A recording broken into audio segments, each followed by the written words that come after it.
શહેર નજીક દેવ ડેમમાંથી પાણી છોડવામાં આવ્યું અને પાણી છોડતાની સાથે જ વાઘોડિયા અને ડભોઈમાં તારાજી સર્જાય એટલે કે પૂર જેવા દ્રશ્યો સામે આવ્યા। ધારાસભ્ય શૈલેષ મહેતાએ ડભોઈ દર્ભાવતીના ધારાસભ્ય શૈલેષ મહેતાએ લોકોને અપીલ કરી છે કે તંત્ર સાથે કનેક્ટિવિટીમાં રહો। ટૂંક જ સમયમાં વરસાદ રોકાશે એટલે આ પાણી ધીમે ધીમે ઓસરવાનું શરૂ થઈ જશે।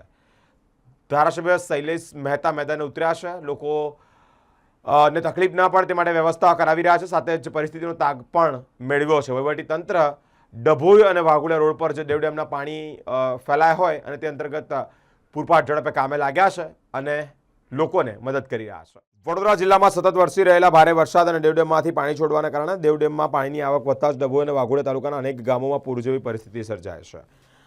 અનેક માર્ગો પર પાણી ફરી વળતા જ વડોદરા ડભોઈ અને વડોદરા વાઘોડિયા માર્ગ પર વાહન વ્યવહારને અસર પહોંચી છે, સાથે જ કેટલાક ગામો સંપર્ક વિહોણા થયા છે।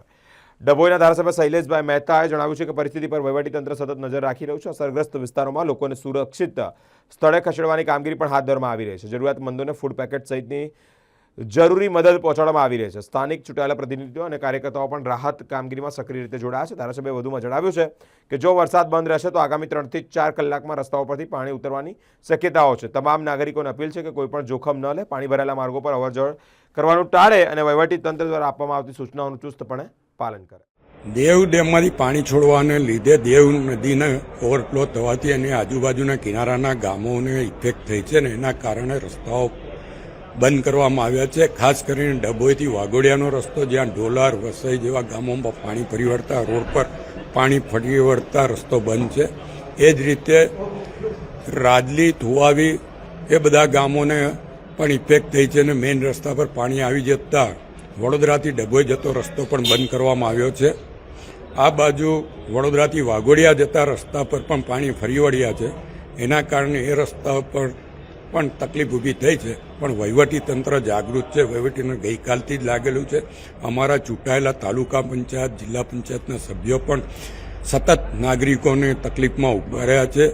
લોકોના સ્થળાંતરની જે પ્રક્રિયા છે એ પણ હાથ પર લેવામાં આવી છે। ફૂડ પેકેટોની વ્યવસ્થા અને બધી જ વ્યવસ્થાઓ લોકો માટે કરવામાં આવી છે।